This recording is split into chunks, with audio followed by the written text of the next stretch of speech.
Asdeqa, salam alaikum, bonjour ou bonsoir les amis. J'espère que vous allez bien partout où vous vous trouvez.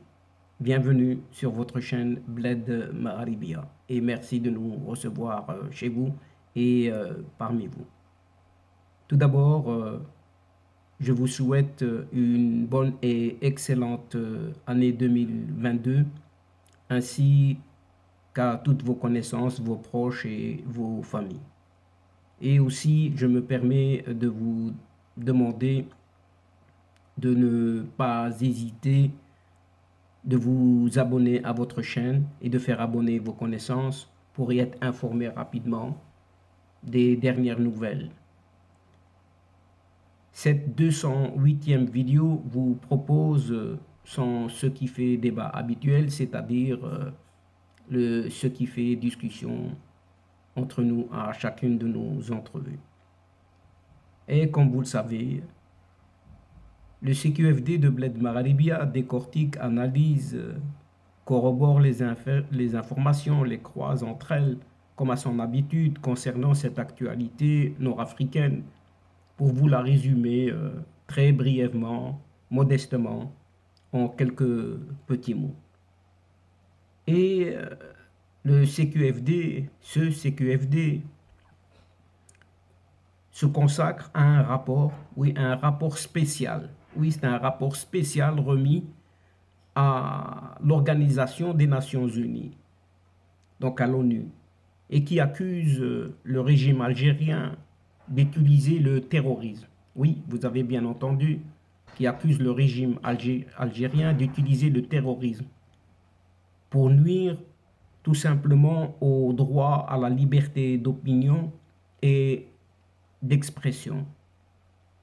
En effet, l'utilisation arbitraire, injuste, illégale et abusive du terrorisme par le régime algérien pour réprimer sa population ou réprimer les libertés publiques, individuelles et les droits de l'homme a été sévèrement et vigoureusement dénoncé par un rapport spécial qui a été remis donc à l'ONU et plus précisément au Conseil des droits de l'homme des Nations Unies. Et toujours, oui, et toujours en cette Algérie décidément qui n'en démord pas quant à ce fameux rapport de la Banque mondiale qui est taxé, cette Banque mondiale qui est taxée, ou plutôt son rapport de complot, selon cette APS, cette agence de presse nationale au service de ce régime algérien. Et cette agence APS ne goûte guère les analyses des experts, les ignore même, ces experts de la Banque mondiale. Et pourtant, ce rapport n'a pourtant pas fait réagir le gouvernement algérien lui-même. Et donc, ce sont effectivement plusieurs rapporteurs, oui, plusieurs rapporteurs spéciaux des Nations Unies qui ne font que ça, qui tirent la sonnette d'alarme dans un rapport rendu public le 27 décembre 2021, c'est tout récent, par un groupe d'experts et de procédures spéciales de l'ONU. Et ces experts ont envoyé une communication au Conseil des droits de l'homme, l'organe intergouvernemental principal des Nations Unies, sur toutes les questions relatives aux droits de l'homme concernant certains textes de loi en rapport avec le domaine sécuritaire et la lutte antiterroriste récemment approuvée en Algérie. Donc, c'est une attention toute particulière afin de rester vigilant. Et dans ce rapport spécial, donc dans ce document, les experts et autres représentants de l'ONU accablent le régime algérien et l'accusent même d'instrumentaliser politiquement le terrorisme. Oui, d'instrumentaliser politiquement le terrorisme pour réprimer et interdire les libertés publiques. Ces autorités algériennes, décidément, n'ont toujours pas répondu à ces graves accusations. Et pourtant, les observations formulées dans ce rapport spécial font froid dans le dos. Oui, ces observations font froid dans le dos. Ces experts onusiens ont analysé minutieusement la conformité de la législation algérienne aux conventions internationales signées par l'Algérie et aux standards internationaux en matière de législation contre terroristes. L'analyse de ces lois récemment adoptées par le régime algérien a permis aux rapporteurs spéciaux de l'ONU de constater que le caractère imprécis de la définition du terrorisme en Algérie et les répercussions négatives sur les droits fondamentaux ont déjà été soulevés en 2018 déjà par le Comité des droits de l'homme. Et les experts regrettent que la nouvelle rédaction dans la direction opposée aux recommandations émises par le comité, affirme le document onusien rendu public ce 27 décembre dernier donc. D'après toujours ces experts désignés par le Conseil des droits de l'homme, les procédures algériennes d'inscription sur la liste terroriste nationale n'est pas conforme aux normes internationales en matière de droits de l'homme. Principe de présomption d'innocence, par exemple, et à un procès équitable, encore un autre exemple. Ces mêmes experts sont inquiets que ce cadre législatif puisse donner lieu à des abus et permettre la prise de décisions arbitraires, c'est-à-dire inadéquates et injustes, tout simplement. Ces mêmes rapporteurs spéciaux de l'ONU ont critiqué les conditions dans lesquelles ces nouvelles procédures judiciaires ont été décidées et adoptées par le régime algérien, étant donné que l'Assemblée politique nationale, cette APN, a été dissoute le 1er mars 2021 par ce président. Ces textes n'ont fait l'objet d'aucun débat parlementaire. Passant quelque part sans démocratie. Dans un pays qui se dit République démocratique. La société civile a aussi été tenue à l'écart. Oui, la société civile, c'est-à-dire le peuple, a été tenu à l'écart de toute discussion sur ces sujets, explique le rapport spécial établi par ces rapporteurs spéciaux. Depuis 2019, un nombre croissant de militants, journalistes et défenseurs des droits humains ayant joué un rôle dans le mouvement de protestation ont été poursuivis en justice sous des accusations liées au terrorisme, excusez du peu. Souligne encore le même rapport qui affiche de profondes inquiétudes face au rôle joué par ce Haut Conseil à la sécurité nationale dans le paysage judiciaire et politique algérien, comme si c'était vrai. Et pour cause, oui, et pour cause parce que cet organe consultatif chargé de conseiller le président, soi-disant, président de la République, sur les questions de sécurité, a également qualifié de terroristes certains groupes participant au mouvement. Quel mouvement? Eh bien, c'est le mouvement du Hirak, un mouvement pacifique, rappelons-le. Et plusieurs experts en droits de l'homme des Nations Unies ont déjà condamné l'usage croissant des lois sécuritaires pour poursuivre en justice des personnes exerçant légitimement leur droit à la liberté d'opinion et d'expression, ainsi qu'à la liberté de réunion et d'association pacifique. Ce que précise enfin la même source.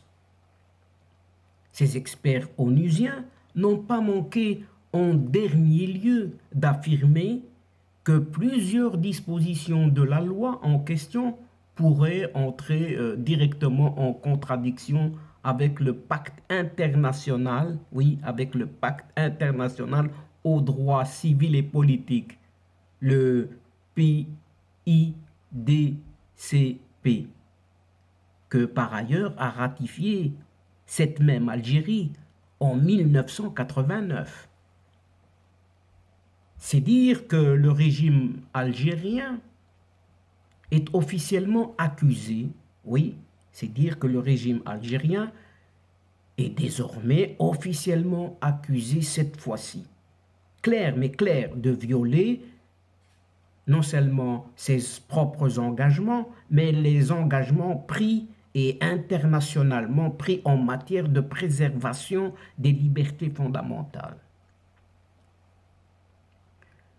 Mais en ce qui concerne cette fois-ci ce fameux rapport de la Banque mondiale, revenons-en à ce rapport, puisque cette agence, décidément cette agence de presse officielle, cette APS, continue de s'étrangler, de son nom étranglé.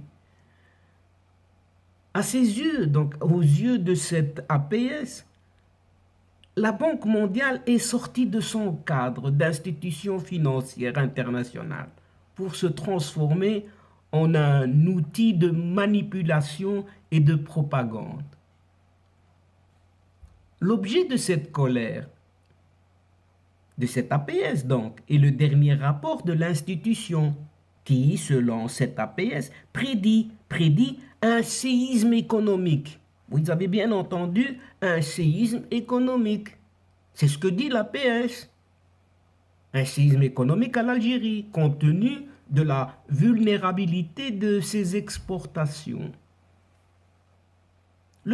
Rien que le fait d'évoquer la pauvreté en Algérie, ce qui est vrai d'ailleurs, est aussi très mal accueilli par cette APS qui accuse la Banque mondiale de passer sous silence la situation de précarité alarmante, voire dangereuse et suicidaire sévissant dans un pays voisin de l'ouest de l'Algérie.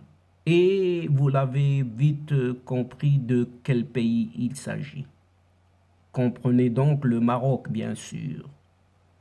Manifestement, il y a un complot. Oui, et le mot est lâché. Il y a un complot visant à nuire à la stabilité du pays, la stabilité de cette Algérie, comme si elle était très stable. Et n'hésite pas à affirmer cette agence, ce qui se traduit tout simplement que le rapport est erroné, le rapport de la Banque mondiale est erroné, et de la part de cette Banque mondiale qui tente de déstabiliser cette Algérie, ni plus ni moins. Mais en réalité, que dit exactement ce rapport?